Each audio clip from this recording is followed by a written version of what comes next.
跟住落嚟就帶大家睇一睇今次鋁窗都係新換嘅。咁喺廚房開始睇啦，我哋。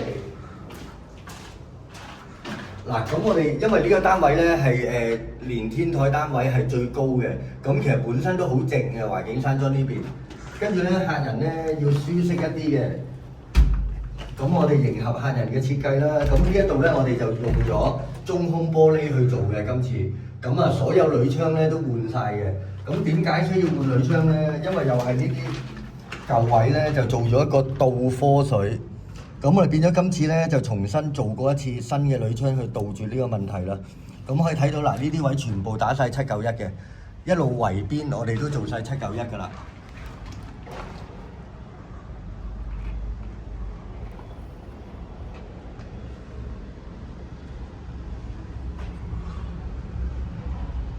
嗱，咁大家可以聽得到啦，而家就開咗窗咧，都冇乜聲響嘅，因為樓下咧馬路距離呢度都好遠啦。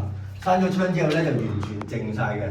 咁呢個中空玻璃咧，就全部都中空噶啦，呢一塊都中空噶啦，冇一塊係單面嘅。咁就入邊防潮珠啦，睇到銀色呢一啲咧就防潮珠嚟嘅。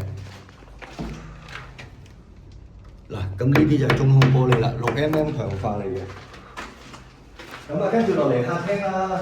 咁而家咧因為宏福花園咧之後咧，嗱而家全部呢一啲咧都 update 晒㗎啦。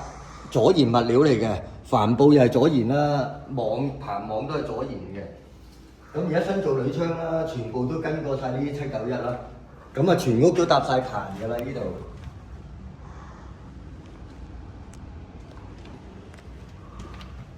咁啊，未有冷氣機翻嚟啦，未安裝，咁就先行封住咗嘅，呢啲都會幫客人做埋嘅。咁啊，一路睇啦，玻璃項目咧，呢一度就會後加咗霧化玻璃嘅。咁我今次咧就會再升級一啲，就做咗一啲橫條嘅霧化玻璃，就可以俾你選擇嘅，都係融入咗智能嘅啦。咁就呢一度咧就會有塊滲光玻璃嘅。一塊水波紋嘅滲光玻璃就喺呢個位置，咁而家師傅就會留咗電啦，事先嗱玻璃滲光，咁就所有嘢都好清楚啦，咁就下一手會知道啦，師傅。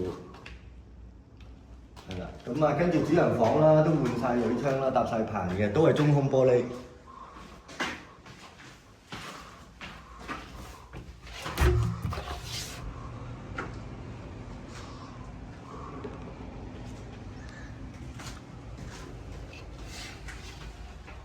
嗱，咁今次就比較細緻啦，真係嗱，因為需要一個好寧靜嘅空間嘅客人。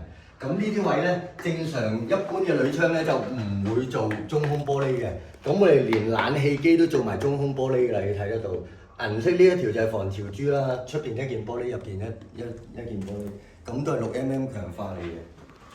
嗱，原底嘅玻璃咧就喺呢一度。